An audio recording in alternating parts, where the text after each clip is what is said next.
Bonjour à tous. Je voulais parler de quelque chose de très spécifique, c'est les comportements opposants ou la posture d'opposition à l'âge adulte. À Ludosens, on accompagne un certain nombre de jeunes qui vont avoir entre 18 et 30 ans et qui peuvent avoir, pour certains, ce profil de comportement opposant. Qu'est-ce que je veux dire par là, pour aller un peu plus loin? C'est ce même schéma où il va y avoir ce sentiment d'échec, des situations sociales qui se sont répétées et qui ont été difficiles, et bien souvent une enfance où les adultes n'ont pas été des figures exemplaires ou en tout cas des personnes à qui se référer. Et donc il y a une défiance qui s'est mise en place vis-à-vis d'adultes qui étaient censés donc représenter l'autorité mais également le cadre, la sécurité, et ça n'a pas été le cas.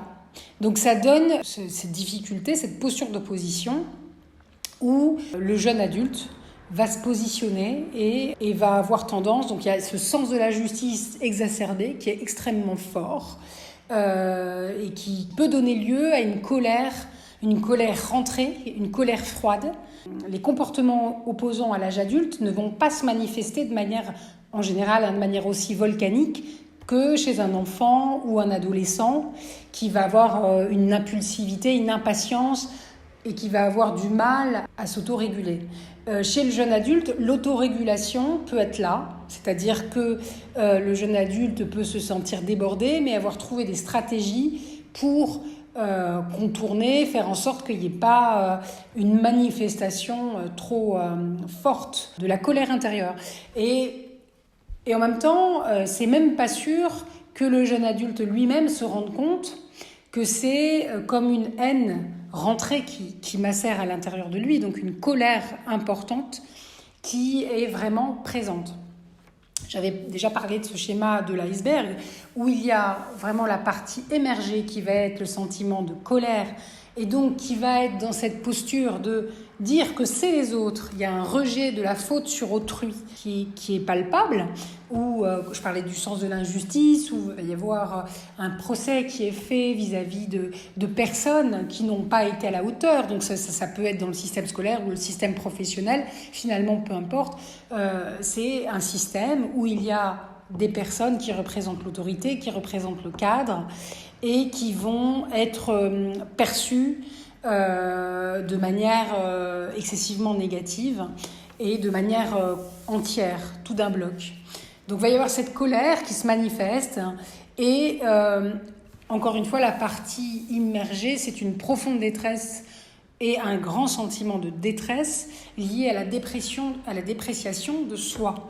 J'ai parlé de dépression, mais on n'est pas si loin. Il y a une dépression qui peut être larvée à l'intérieur et qui parle de cette très grande difficulté à pouvoir se relier aux autres.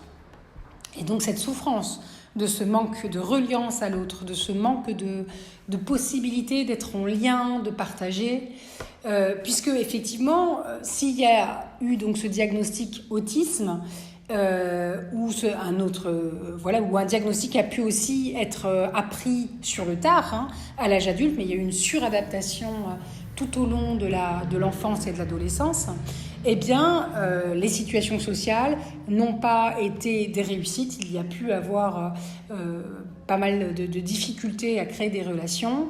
Et ben voilà, ça crée vraiment ce sentiment d'échec, d'impuissance, et sur lequel les comportements opposants vont s'appuyer.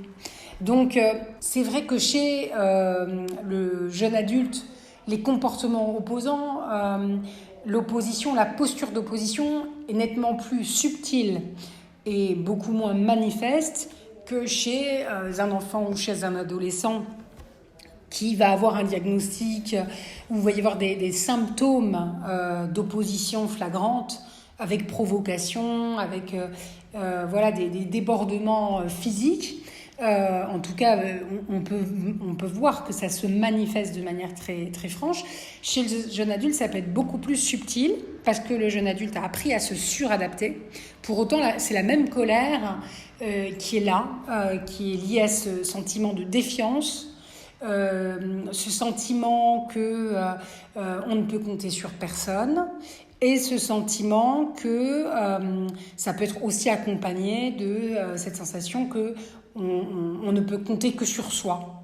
Voilà, qu'il y a une profonde solitude liée à cette défiance. Les postures d'opposition chez le jeune adulte, que ce soit pour des parents, des familles concernées, que ce soit des accompagnateurs adultes, alors soit dans un cadre d'insertion sociale, professionnelle, ou dans le cadre d'un travail, c'est-à-dire des managers qui seraient concernés par cela, eh bien, effectivement, c'est beaucoup plus subtil parce que ça peut être de la résistance passive par rapport à une consigne qui est donnée. Ça peut être aussi par de la négativité où il va y avoir toujours des arguments. Le jeune adulte peut être extrêmement fort dans l'argumentation pour ne pas faire, pour se victimiser.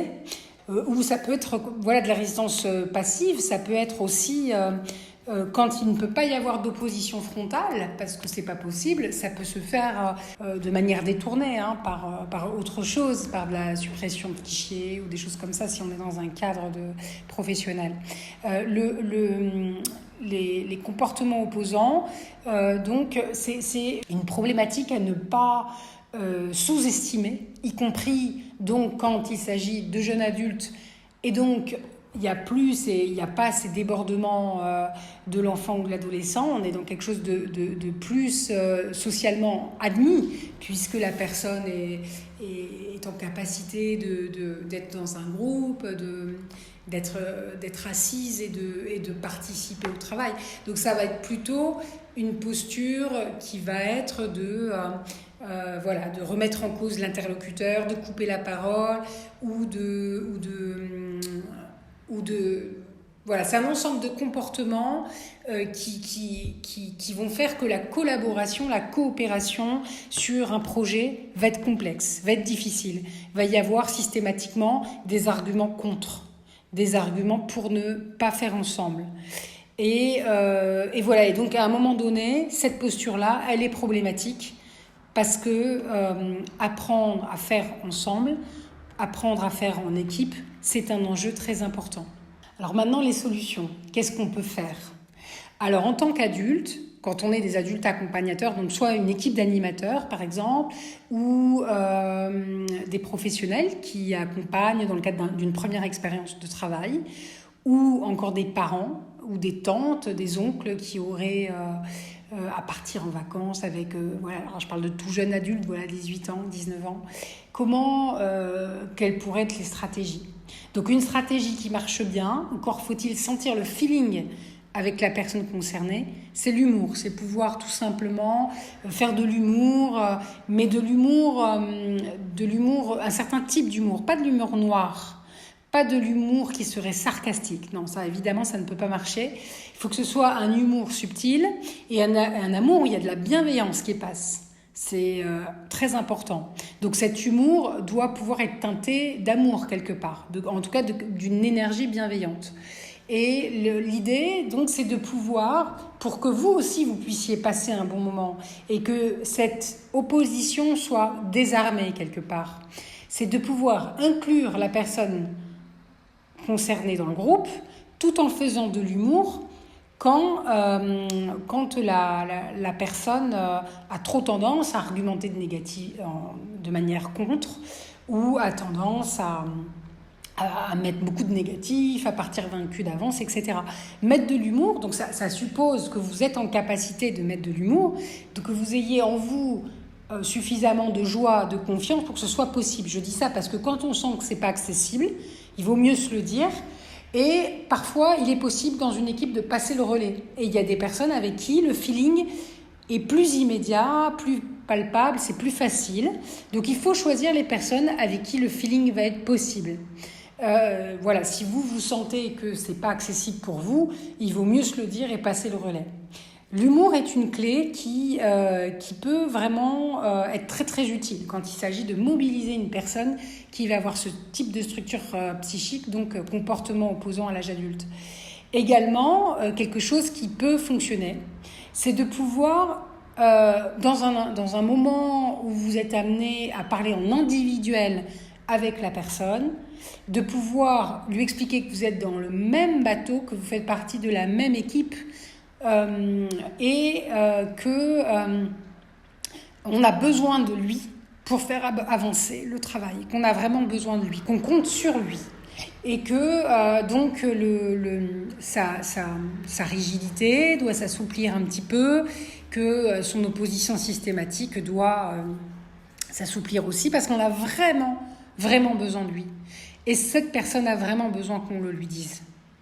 Encore et encore, que ça lui soit répété, parce qu'encore une fois, c'est une estime de soi extrêmement défaillante qui donne lieu à ces comportements opposants. J'espère que cette vidéo vous sera utile et que vous pourrez essayer les astuces qui vous sont données.